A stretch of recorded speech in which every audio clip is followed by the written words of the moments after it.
Good evening, afternoon, morning, night, whenever you find it most convenient to grab a raincoat and an umbrella, poncho maybe, and join us at the bonfire, even if it's still lit in the rain. I, as always, am Alan the Pole with a goal, joined by my lovely jubbly co-hosts, DJ. I really want a sloppy Joe right now. And Tim. I'm going to assume you're talking about a bun, like a food you eat with a bun, not a act between consensual adults. Yes, it could be both. We're not here to kink shame. I don't want to talk about Joe Mansueto right now, Tim. Why do we keep coming back to this? I feel like this is like at least the third time we're back at this. We're back here. Also, this is the first time though that I think that you've ever said I'm Alan the Pole of the goal, and you didn't say what the goal was. Because sure. And no, my goal is to shark, as I hold a giant shark that I got in IKEA last. I was gonna do the baby shark thing, but it doesn't really fit because it is a giant shark. So it's more like a big shark. Old shark, big old shark. And now we got DMCA strike. All right, so God dang it, Tim. That's a parody. That is a legally protected right. Disney is gonna DMCA us now. God dang it.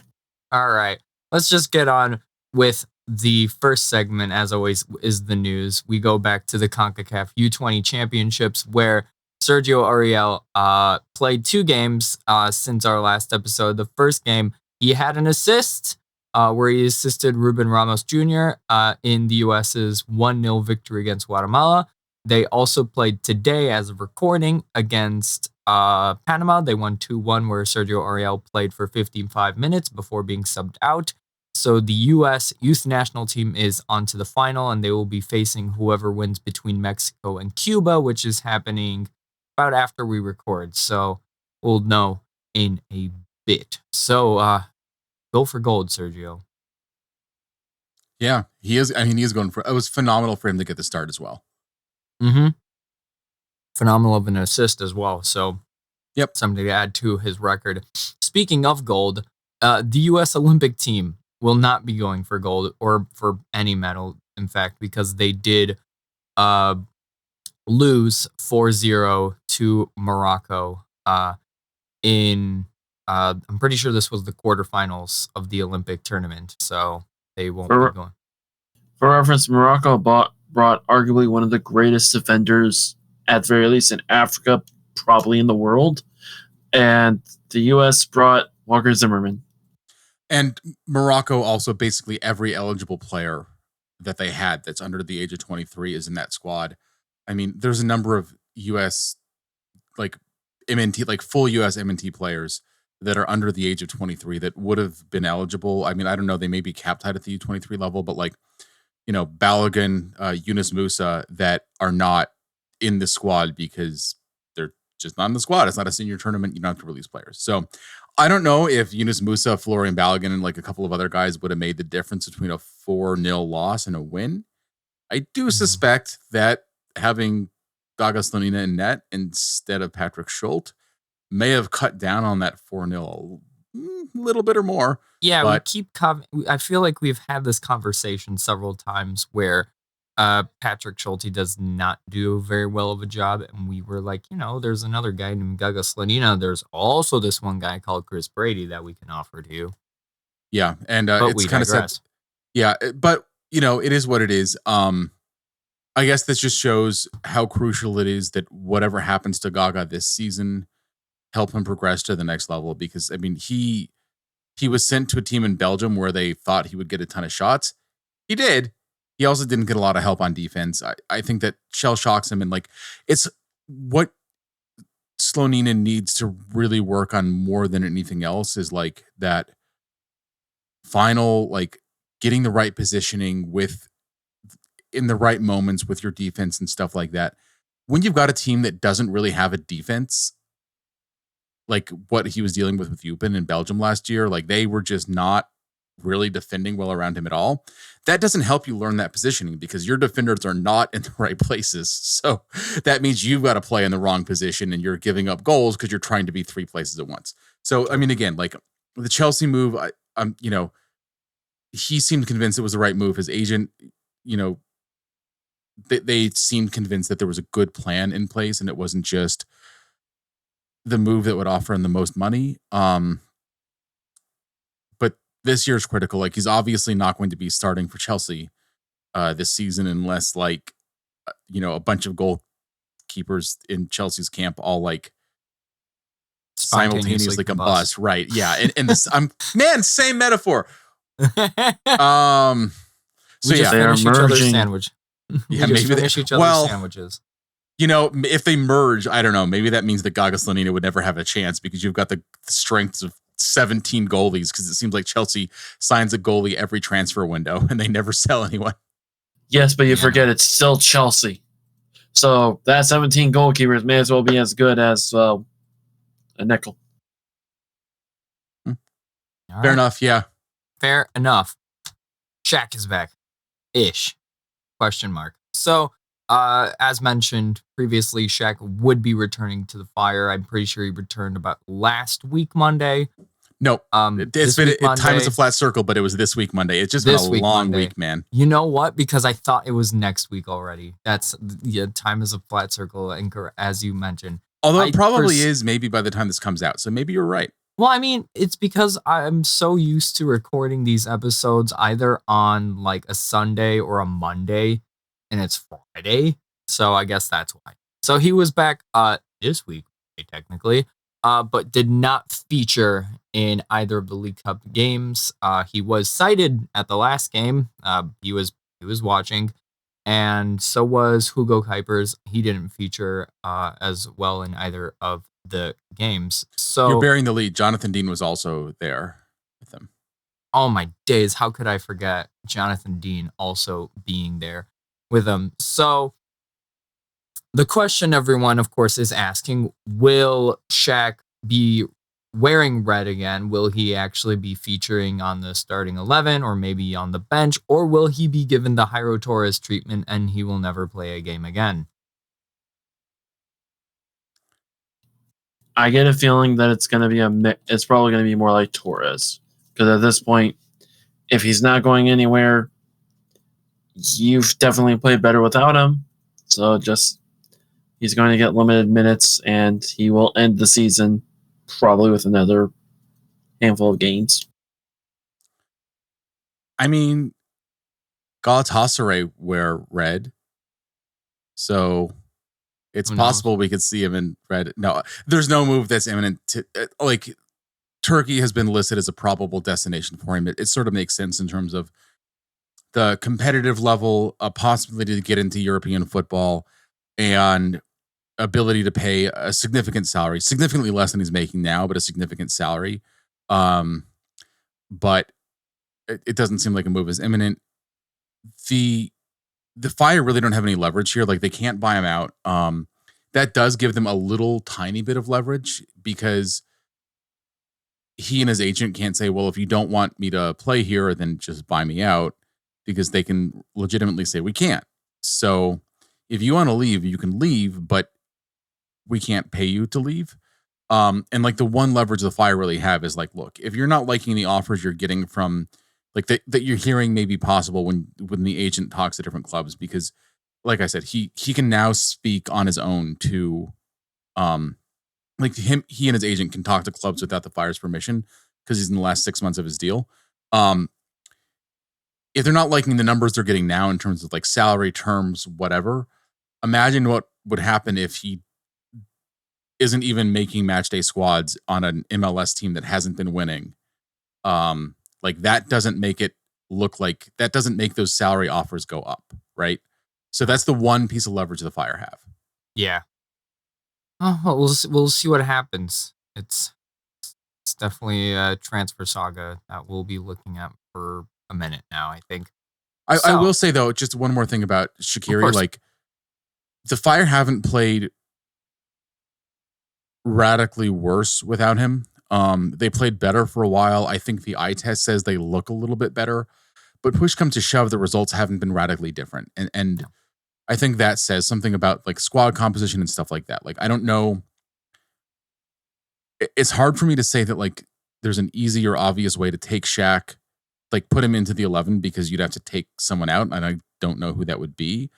At the same time, like there are situations like if the game against Toluca had been tied late, and it looked like it could have been going to penalties, like Shaqiri is money from the penalty spot, and Switzerland took him in, put him in for like basically the last 10 minutes of extra time, maybe to be a difference maker, but realistically, I think there was an eye towards we're going to penalties, and he can do that. Mm-hmm. And so like he does have some utility. I just, again, like, I don't know.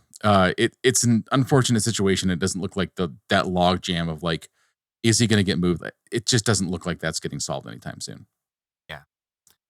All right. Now it's time to talk about the game that happened yesterday. Jeez, no, time is a flat circle. So, Fire 1, Toluca 3.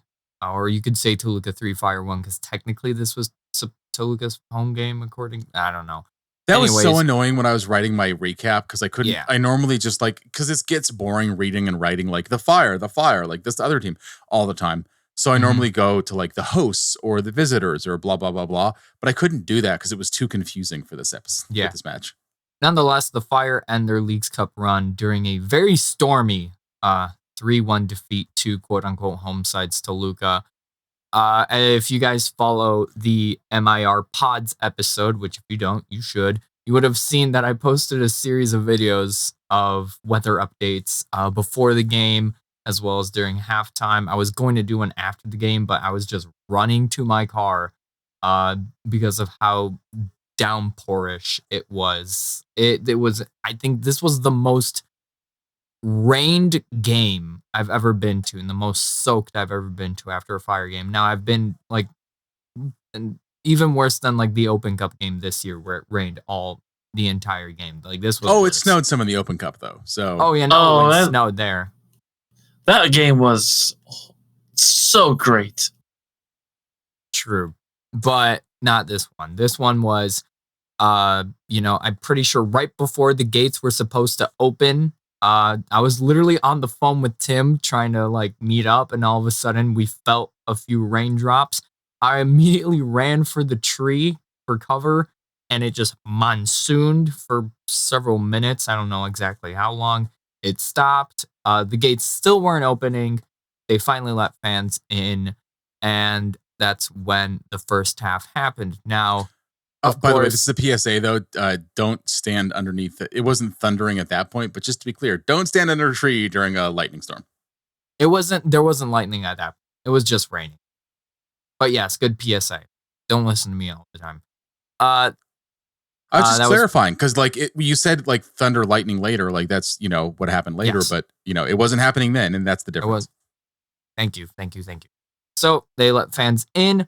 And this was, I want to say, in the middle ground when it came to basically being the away team in your own home, where there was a lot more Toluca fans than there were Puebla fans last year, but it wasn't a full stadium or a full lot as it was for Club America, but very much still, it was all red. And what was funny is that like the Toluca like away supporters, they had their own banners that was like La Banda Roja. And I was like, wait, we have our own La Banda Roja too. It was just very funny. And whenever the Fire supporter section would try to get a Fire chant going on, the Toluca supporters would chant either I think Cholos or Diablos. So yeah, it was very interesting being once again the away side in your own home stadium. But I digress. The game basically was kind of expected. Toluca outplayed the Fire in almost every aspect, and it really did seem like the Fire never played on a wet pitch before. It just felt there were just so many moments where the ball just like heavy first touches or the ball slipping away from players' feet going out for a throw in for Toluca it was hilarious to say the least. I mean, I think the early momentum was Toluca's. Like the game was always going to be Toluca's to lose more than the Fire's to win because, I mean, frankly, like their team is just stacked. Like you cannot assemble an MLS roster the way that they assembled theirs. Like, like they spend comfortably into the 7-figure seven figures for multiple center backs on their squad. That just isn't physically possible with an MLS roster given the salary cap. And they spend heavily throughout. Like they've got a manager that they believe in that, like, I think that they kind of just had this like,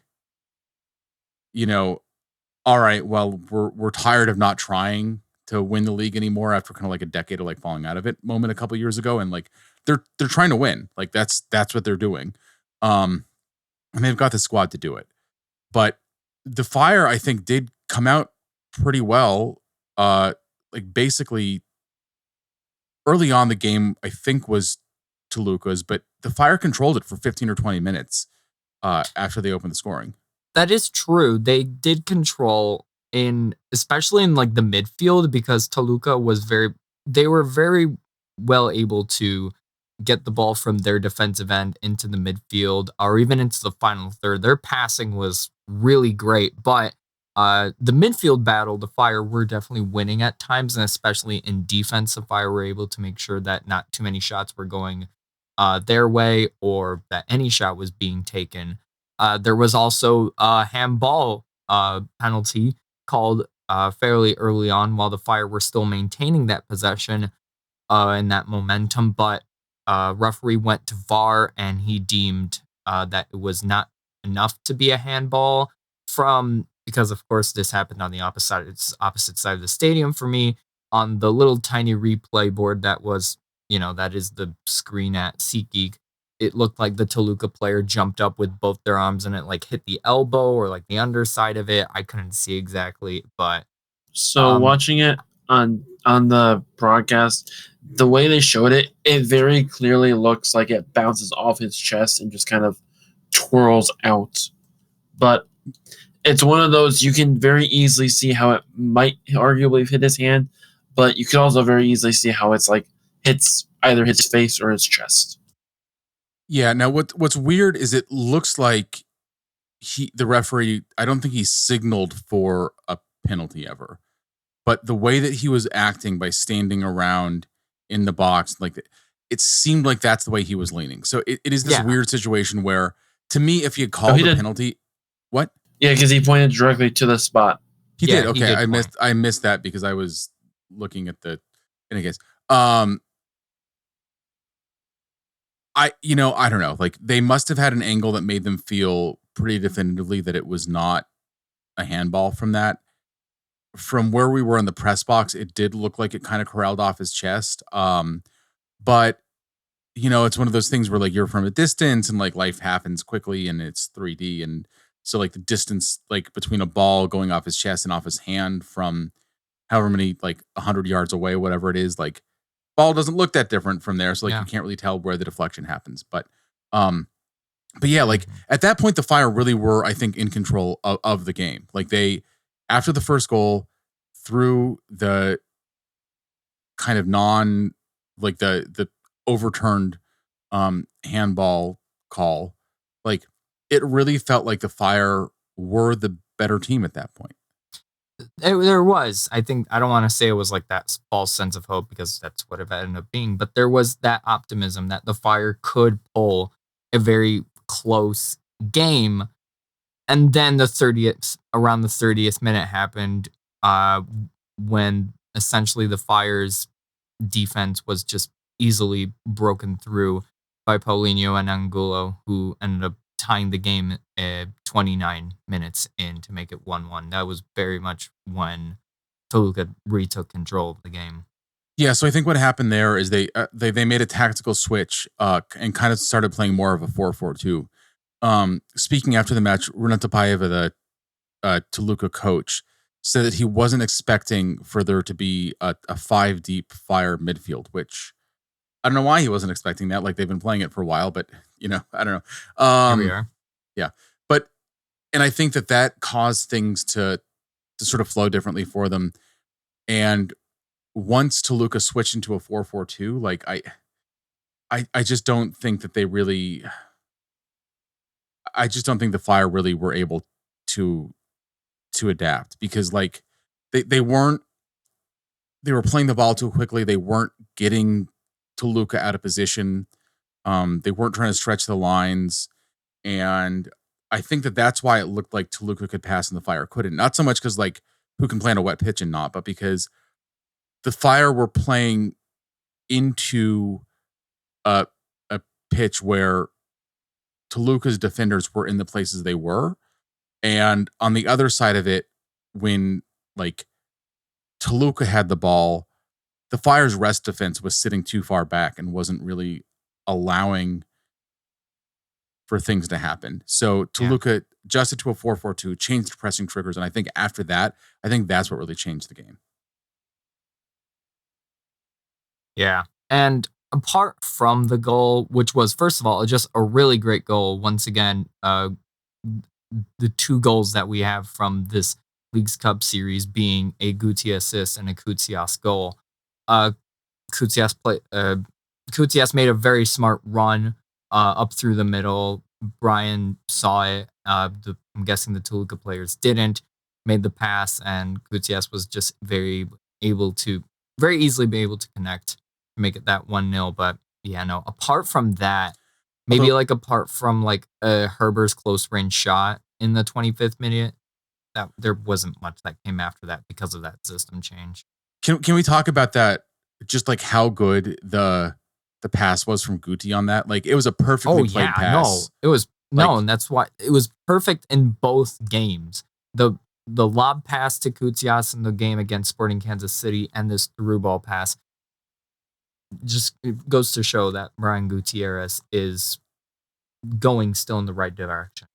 Well, or that's the good way of taking it. The other way is that I don't know, like the inconsistency I think is maddening, because if he played like that game in, game out for an entire season, I mean, the team would be just realistically in a better spot, because he is for the past, since Shaqiri left for Euros early, he has been given the keys to the car for the central attacking midfield role and hasn't really driven it as much as I think the system the Fire are playing needs to. So that's, I think, part of what switched to that 5 wide midfield, or 3-5-2, 5-3-2, whatever. Time is a flat circle, the formations are fluid and blah, blah, blah, blah. But I think that lets the Fire play without a true single focal chance creator on the attack. And I think that's an admission from the coaching staff, basically, that they don't think that Guti has been doing it consistently. But I mean, man, what a pass. He just had a phenomenal game. Both games in the Leagues Cup. He had a really good Leagues Cup last year as well. So it sort of didn't continue. Now, obviously, he wasn't getting as many minutes in the league after the Leagues Cup last year. Hopefully this year he will. And hopefully that form will continue, because that was just really good. Amen, I say to that. And so when it comes to a few other players, we did see Justin Reynolds. He was playing as the left fullback, played all 90 minutes, and he had a really decent game as well. He was very instrumental in the Fire's movement up the left side of the pitch, especially in transition. So all the credit to Justin Reynolds for that. And also that, please. I feel like this is also it's funny. Andre Reynolds' first actual start was a Leagues Cup match, and so now Justin followed the same suit. Yes, following the footsteps of his brother. Also, yeah, and again, this is his first senior start in any competition in any of the leagues that he's been in. I mean, either MLS or the Swiss Super League. So it's a huge day for him in some ways, because first senior start, I think, is something you always remember. And he didn't just look like he fit in for 90 minutes. I think that he was one of the better players for the Fire for the full 90 minutes. Absolutely. For a first start, man, you really can't ask for much more than what you got from Reynolds. Absolutely, especially in these conditions and these trying times, to say the least, honestly. We did see a return of Federico Navarro. He ended up coming off the bench, as well as Wyatt Omsberg. He came off the bench. We were a bit worried, especially after a slight injury scare. So we also did see Gutman coming back on. We did see Christian Coffey as well coming back to the center stage, as well as Tom Barlow coming in. And I am pretty sure Tom Barlow did not touch the ball once. I am incorrect. He touched it once. Yeah. From the 76th minute onward, he touched the ball once. Like, that's funny. Anyways, yeah. Tim, there was one topic you wanted to talk about, and that is, well, once I say it, everyone will probably know what it is about. But before we get to that really quick, though, I just want to say, second half early on, I think the Fire came back out of the half. The hour that they had off, which is not easy for players to deal with, and I think the Fire literally and figuratively weathered the storm better than Toluca, because they came out better in the second half, and they had a shot that kind of did another one of those like VAR check like moments where from where we were at, because the Fire were finally attacking towards the supporters end. It did look like the ball went at least, I want to say, like 70-80% in. Like, that's why they were checking it. Yeah, and that's more or less what it felt like from the press box as well. So what basically happened is there was a shot, it ricocheted, I want to say, what was it, 58th minute? Pineda had a pass to Marin Haile Selassie, who was in the box. He had a shot that landed off the post. Volpe, the Toluca goaltender, was like prone on his back, kind of like at the right side if you're a Fire attacker of the net. And the ball off the post landed on Volpe and bounced kind of in, and then he kind of like bats it out. And it looked like it crossed the goal line, at least in part. It's difficult to see from where I was if it crossed all of it. It went to VAR. It did not count as a goal, obviously. I can readily believe the ball did not fully cross the line, which is the standard for a goal. Yeah. That seems right.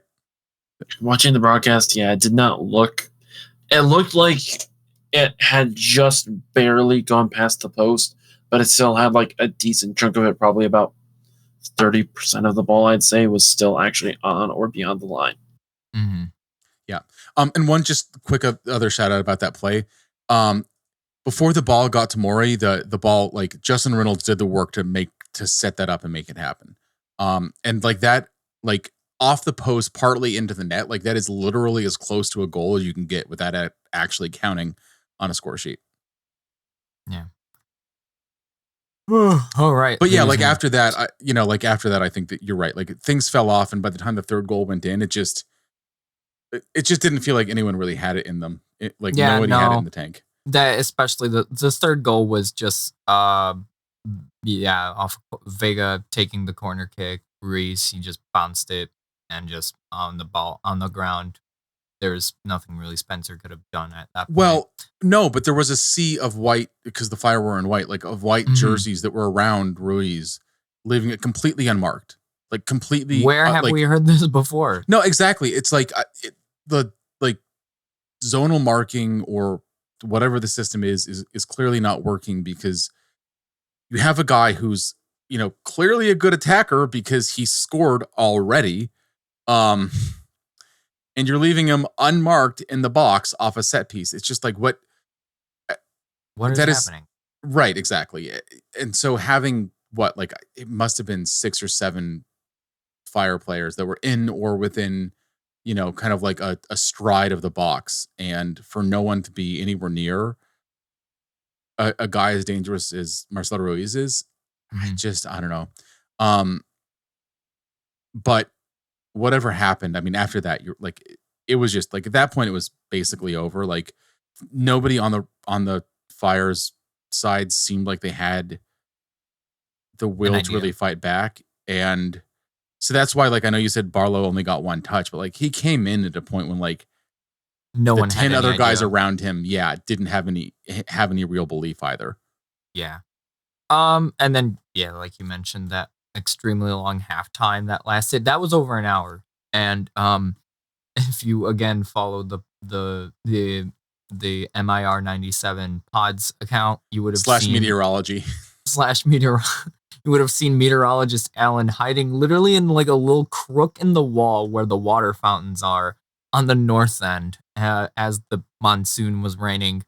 And it was just funny. And then I ended up reaching out to Tim. Jiggly was also there, as well as our good old friend Joe Chats. And when the storm died down, I went to join, and we were just waiting for heck a long while because of the constant lightning strikes. It felt like the lightning was just going on, and then at one point, like around 10 o'clock, the league and the game, they were like, we're gonna start at 10:10. And as the second half kept going on, there were like, you could definitely tell there was still lightning in the distance. And then basically right at the 90th minute came on, it started pouring rain and monsooning again. So I was like, screw you guys, I'm going home.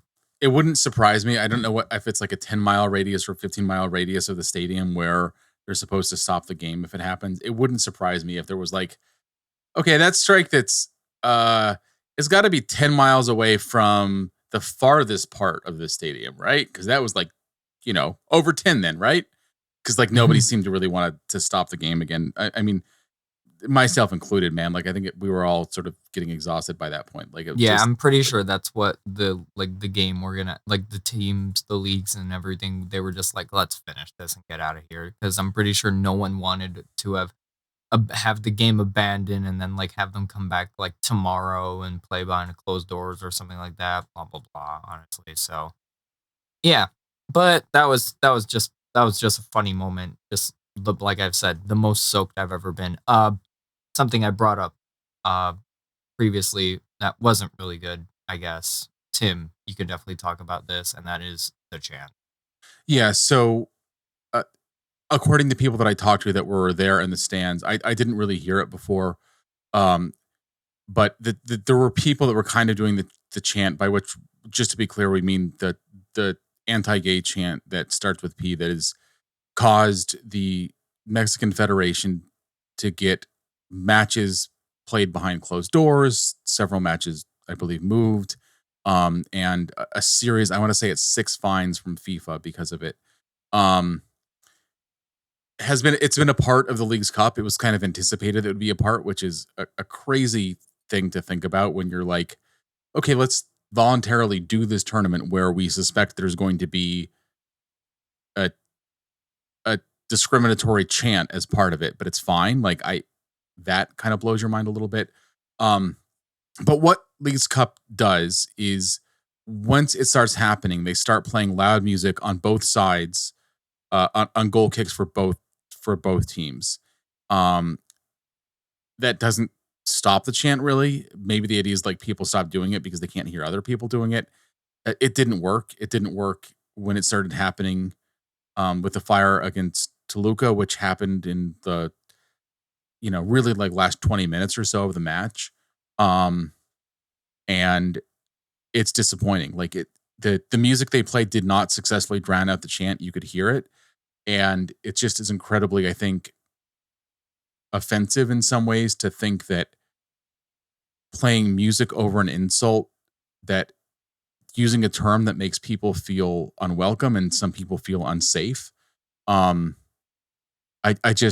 seems ridiculous. And like, it seems ridiculous, like that we're kind of just like allowing this to happening, and MLS is allowing this to happening because it's not a problem in MLS league play. And it just, again, like, and I know that there are people that say that it's not homophobic or anti-gay. Outsports has done some really good reporting about this and why it is. Personally, myself, like when I've been in Mexico City, I spoke to people that were active in a gay rights organization, a couple of the board members, and this wasn't like the focus of the conversation. I was just talking to them, but I asked them if they thought that the term was homophobic, and they said unequivocally, well, one of them put it this way: when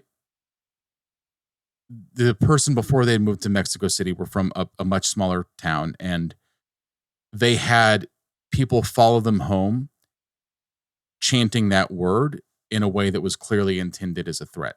So it can have more than one meaning, sure. But the fact is that if you're a member of that, if you're someone who has heard that term, and in that context of it being a threat, of it being a put down, of it being an insult, that is the context that is really going to matter. And the idea that like, oh, I didn't mean to insult you, I just was trying to be insulting in general, is just such a weak defense. And it's inexcusable. They've more or less they've done a very good job of sort of like tamping it down in Liga MX in over the past couple of seasons. And the way they did that was they got serious about it because they were afraid of potential significant sanctions from FIFA around it. And so in Liga MX, what they started doing is threatening and actually in many cases actually doing like evicting fans who use the chant. Unrelated, but because of the violence that happened in Querétaro and that one match a couple of years ago, they introduced a fan passport system called like Fan ID. So they know who every person is, verified with like a government photo ID that is in a seat that is over the age of 18. And so with well, I mean, it's used commonly in Europe too, and it's the same fundamentally for the same reason that when you have a few people that are causing problems, the people that are causing problems can always point at someone else and say that they were the one causing the problem. But when you have a government ID that like you have a way of verifying who that person is, then you can start giving people consequences because clearly there haven't been real consequences. The fact that there has to be a policy of like playing music over something just shows that the league knows it's a problem. And so like, again, there are solutions, and one solution, frankly, is like this tournament does not need to happen. Like it's a voluntary tournament that the league created. I understand there are real marketing benefits, and they think it can help to grow the sport, both in the US and Mexico. And there's some not laudable goals of the tournament, but that is certainly a goal that I think is something that we can get behind at least. But there's a way to do it where you don't tolerate things like this. And I think that just needs to be part of what the expectation is going forward, because everyone should feel welcome when they're at a game. I mean, like, you know, I get away supporters and like blah, blah, blah, maybe feel like a little bit less welcome, but I mean, everyone should feel like they should not be discriminated against because of who they are at a game. And everyone should feel like they are safe. And I think that allowing this to go on puts both of those things in serious doubt in the minds of some people who are reasonably afraid of things because of the use of things that have happened associated with that word. I don't think that most people that were chanting are intending to be using hate speech. I don't think that they are intending to cause that level of harm. And that was the case when slurs were used in the United States of different kinds, you know, like racist terms, ableist terms, all kinds of other things. People didn't really think about how they hurt people and how they affected people. And then that changed when society changed. And I think that that's what we need to deal with here.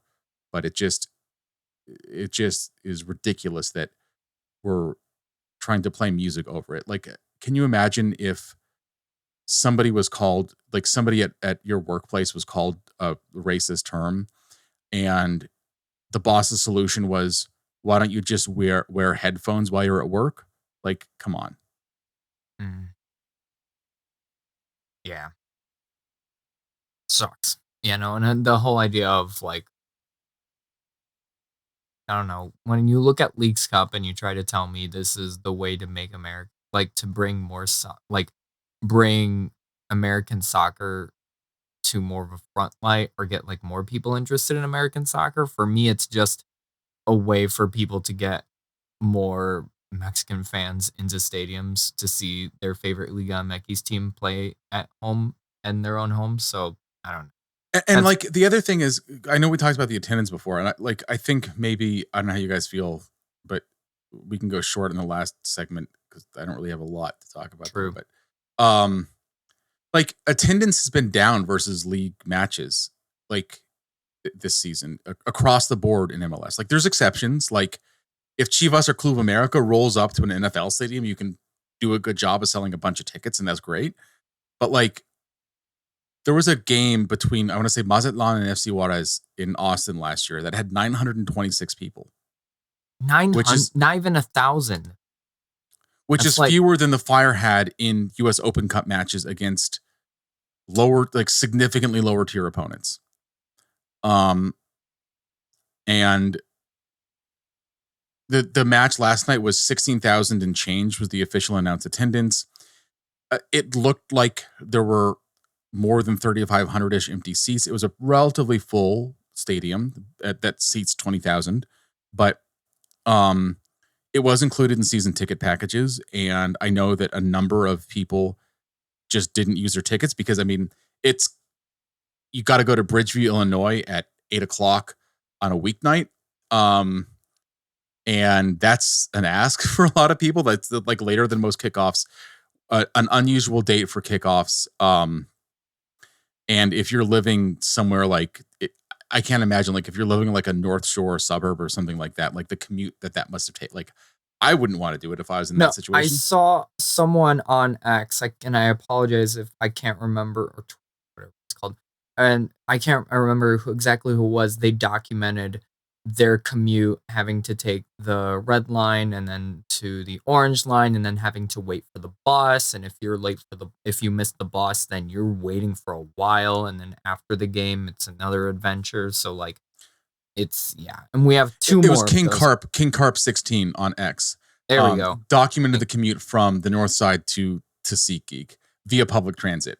And we got to do that twice more, because we have two more MLS games due to, I'm pretty sure, NFL scheduling plus other stuff. Yeah. But in any case, that again, like if you're a season ticket holder, that was on your account. You couldn't trade it for other matches. So you could potentially try to sell your tickets or just not use them. So I think some people didn't use them, was my point about the attendance. But it was 16,000-ish when the Fire have been averaging 19,000.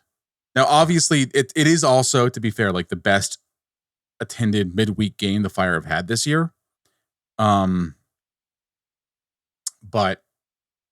again, like attendance has not been great. So again, it's not like we really have to have this. And the thing that kind of sucks is I think before that, like the crowd seemed fun. Like it was mostly Toluca fans, but it was, I think, a good crowd both ways. The Fire fans were loud, they were audible. And it's kind of unfortunate, again, like the League's Cup is just getting caught in these crosshairs, like between the Open Cup and the allowing of an anti-gay chant and stuff like that, because on the pitch, like the games have been fun to watch largely. Like it has been fun to watch on the pitch. There have been some fun tifos from places, and it just sucks that like all these things around the actual stuff happening on the pitch keeps on coming up that makes it hard to love this tournament that otherwise would be fun. Any last words about this tournament now that we can definitely talk about it for another season, I guess, in our podcast at least? It should have been the Open Cup. Yep, I agree. Yep. I mean, my thing is like Mexico got rid of their domestic cup, so like we could have invited them to the Open Cup. No, I'm kidding. I don't really want that. That's yes, Club America versus the Chicago House. Can you imagine what like Club America versus like Union Omaha would draw? I would draw a lot of Union Omaha fans. It could actually, come on. I mean, there's only like 500 people in Omaha. At least 490 of them would come out. That is true. All right. So, before we end this episode, we're going to do a little bit of Fire midterm, essentially. So we're 2/3 of the season. The Fire are standing 14th out of 15th in the Eastern Conference on 25 points, six victories, 7 draws, 12 losses with a negative 12 goal differential. 2/3 of the season, we bombed out of the only cup competition we were in. We're below the playoff line. It's dark and we're wearing sunglasses, is the quote we used here. I'm sorry. I didn't intend you to actually read that out loud. That was just a kind of like weakly made Blues Brothers riff. But it makes perfect sense. Except we don't have the Blues Brothers was fun, and we don't have a half a tank of gas. I actually have to get gas, and I don't smoke. So, You would if you were set on fire, though. That's the thing I always say. You're funny. You're a funny man, Tim. Funny guy, Tim over here. Ladies and gentlemen, round of applause for Tim Hotz here. Okay, so that basically just sums up how we feel for the rest of the season. Am I right, gentlemen? Things really haven't gone right this season. The results have been worse than they were last year. As weird as it is to say, every year since kind of like I guess you could sort of say like the current era of the Fire started when Mansueto bought the team, even though I guess you could maybe make a technical argument that like nobody should count COVID because it's a mulligan like that. You're kind of as a mulligan for a lot of people and a lot of reasons.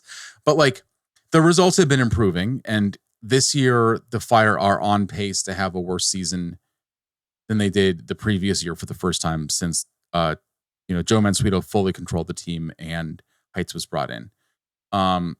Kind of seems like regression towards the mean more than anything else, but it's kind of disappointing because like on one hand, I think a lot of the players that have come in have been good acquisitions. Like Hugo Kuipers looks like a legitimate like top striker in MLS and does a lot more than I think people were giving him credit for when you heard like some like around the league voices talking about him and stuff like that. But the fact the results have been regressing when there is progress in some quarters makes it even more depressing. Yeah, that is true. That is true. DJ, please.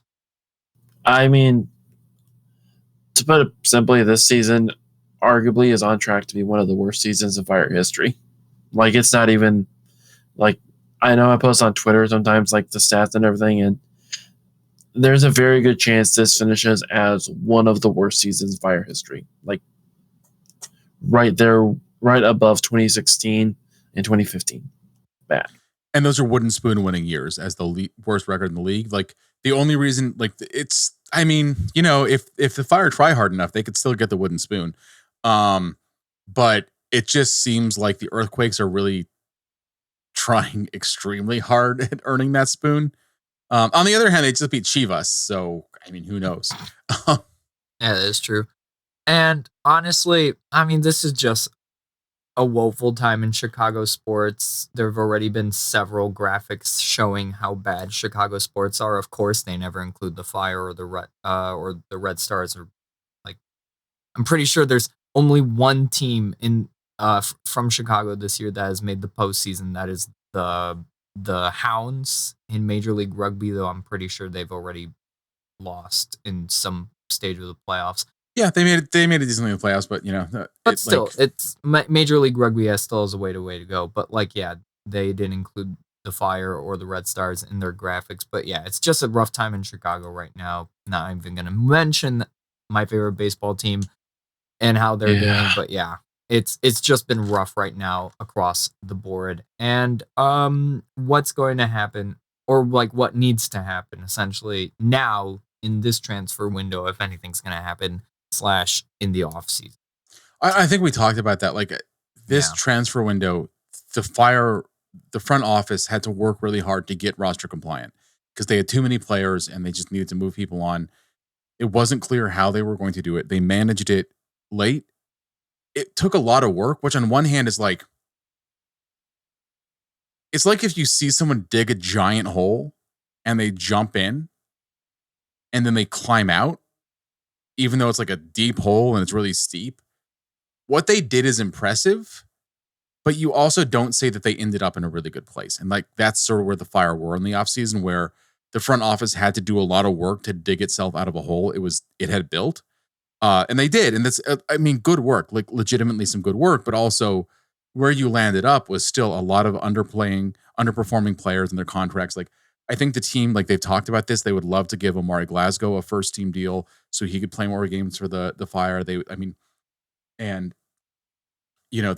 other players that are banging on the door. Like Errol Dosario is probably like in line and should be expecting a first team offer at some point, or he should find another place to play. Like, but the Fire just can't. They don't have space. Like they can't give those players deals, and that's rough. Yeah, it's rough. The big problem too with this window is how many of these guys that you're going to look at moving are realistically gone in the offseason anyway. And it's like, I mean, you have Shaqiri, you have guys like Richie and Gall and Dowd, and like the lower tier players, you have Becerra, who's probably gone, Dowd, more than likely, Gall. Like, you could swap them with Glasgow and Osorio, but I'm not sure that you can, though, because Becerra, Dowd, and Gall are all on the supplemental roster, and if I'm the agent of a full Guyanese international on a program that is very much on the upswing and like the focal point of the attack at that age, and like I am not accepting a supplemental roster level deal. Like I would want a full senior deal at that point as an absolute minimum part of the negotiations, and that seems reasonable. Mm-hmm. I think the top 4 slots, they can be senior minimum. They can make more, yeah. So the team basically has a $200,000 they can distribute however they want, across those supplemental roster spots. Those like top ones, you're right. Like because now there's some that are it is too in the weeds, but I still think that Glasgow would want. Sorry, what? Welcome to MLS roster rules. Explained perfectly. Too much in the weeds. Yep, 100%.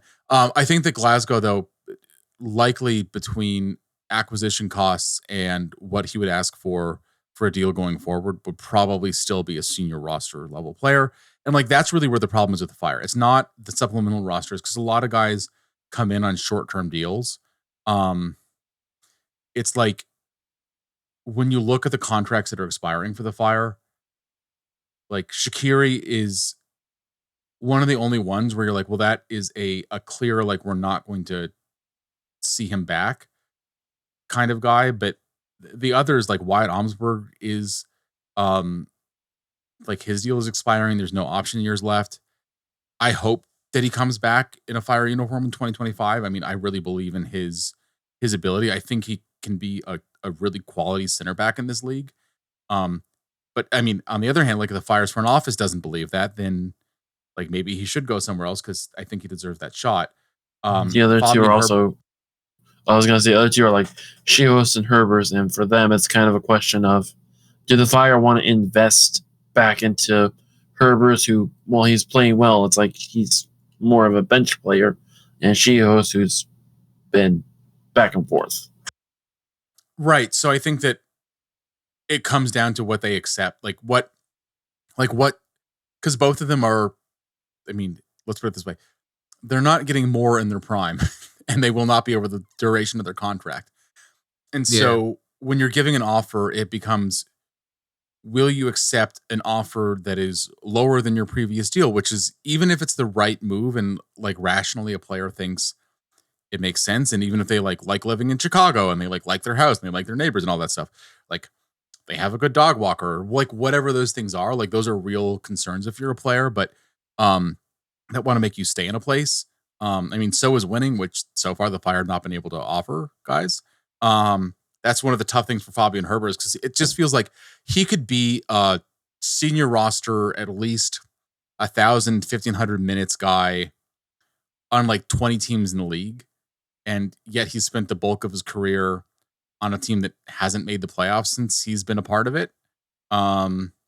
When literally you could pick any other team in the league other than DC United, and he would have been in the playoffs by now.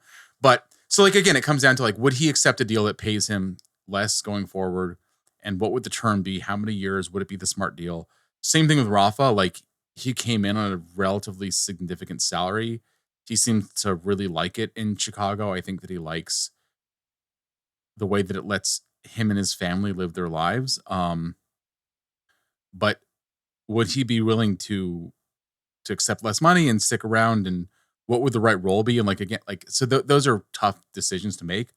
But I think that's basically it for senior players whose deals are expiring this year. I mean, Alan Aragoni, technically he's got 3 option years, but like that's, I think, an automatic renew after the front office. Yeah, definitely. Yeah, I also agree. The question also comes to, like, you have another buyout next year. Who are you going to use it on? Because 2 players immediately shoot right to the top that we've been talking about for some time. Mm-hmm. we're really sorry, Mr. Rodriguez. No, I'm kidding. No, you are the weakest link. Goodbye. Yeah, poor Alan Rodriguez. No, I think that the question becomes, Gaston Jimenez's deal expires at the end of next season. That is, man, like the guy has been given, I think, I can't remember if it's 3 or 4 different deals while he's been a Chicago Fire. 3. 3 deals. So, that we know of. No, I'm kidding. There's probably just 3 deals. It's difficult to say. There's some players that I think are positive contributors, but if you want to change the performance level of the team in a salary cap league, the question isn't just how good are you, it's how good are you versus what do you cost. And you need a lot of your roster outperforming their deals. And right now, the Fire have very few players that I think are really outperforming what they're getting paid. Some are performing as well, and some are performing somewhat better sometimes, but like there's very few, like that guy is a deal and 20 teams in the league would just love to have that guy on that deal. Like Chris Brady is one of the ones that is. Like Brian Gutierrez is on a U22 deal that's paying him a lot of money. So that's cash from the front office, but a low salary cap hit. I think Alan Aragoni's on a pretty friendly deal. But like a lot of like, it's hard to find that much value in the roster.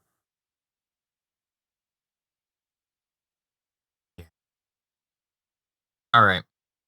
Well, do we have any other things to say in retrospect of this season before we move to close out? Nope. Pizza. Yeah, we should all get pizza. Man, I haven't really had much food. You know what? I might. I low key might. I might go get pizza.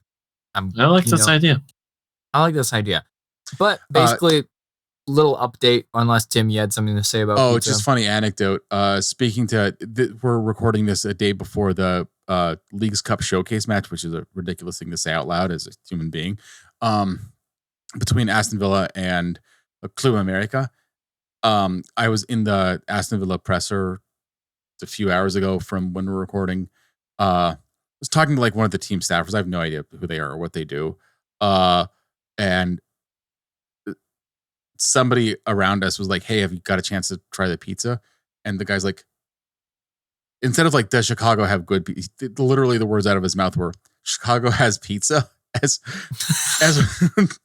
we're on the 62nd floor of like a penthouse condominium where this is like event was taking place, with like Lake Michigan around us and like all the skyscrapers like visible in this like panoramic view. It's like, you think a city like this, like literally in the world. I mean, I get what he meant is like Chicago has distinctive pizza or good pizza, but just the answer was, I thought Chicago has pizza. We have pizza. We got like a place that has burgers. We got like pretty much the whole, like we got a place that has tacos. We got the whole 9 yards. Listen, if you want to believe this, postage. We have places that sell pizza, burgers, and tacos together. Holy moly, Batman. Man, that's one thing I almost like, because like when people visit from England, it's like there are quote unquote Mexican restaurants in England. For the most part, I'm sure there are exceptions. They are like the most gringo, like Tex-Mex. Like Tex-Mex, but then it's like Tex-Mex that like you photocopy it enough times where it starts to fade, and then you put it through like an English filter. And so Tex-Mex several times through Google Translate. It's so bad. It's so bad the Taco Bell says, "What are you doing?" Yeah, no, people are like, I don't like Taco Bell, man. Like or Taco Bell. Taco Bell. Because they can't say taco. That's so yeah, it's funny. Like every time that like I talk to British people that are visiting, like I want to tell them about the good Mexican food available in Chicago, but then I'm like, is that cruel though? Because like then they go home like, I'm sorry, like their kids like always love going out for taco night, and sorry kids, I just can't do this anymore. I've come to Jesus. Or Jesus, I guess. I love those clips and the videos of like British students or like British people trying American foods or like American staples, and never has there been one where they're like, "Oh, this isn't good" or "It's bad." They're always like, "Wow, why haven't I had this in my life?" So, yeah. USA and Scotland are like the two. If there was an Olympics for deep frying food, Like this, like it would be like gold and silver back and forth, like every competition between those two nations. All right, enough about food because we got to let our audience know what is going on now that the Fire are out of Leagues Cup. So there's going to be a bit of break from the Fire. So there's also going to be a bit of a break from us until August 20th, where we're going to talk about the rest of the season. We're going to preview the next game, which is, of course, at NYCFC. So unless something happens, we will let know in a quickfire episode when breaking news happens from either the FO, general announcements, player coaches, or anything. You know what? Speaking of NYCFC, you guys got a score prediction? Blueberries. I'm pretty confident the Fire are going to go undefeated until the next episode. I like this. My score prediction is I don't know. Score prediction is that there's going to be a game in a baseball field.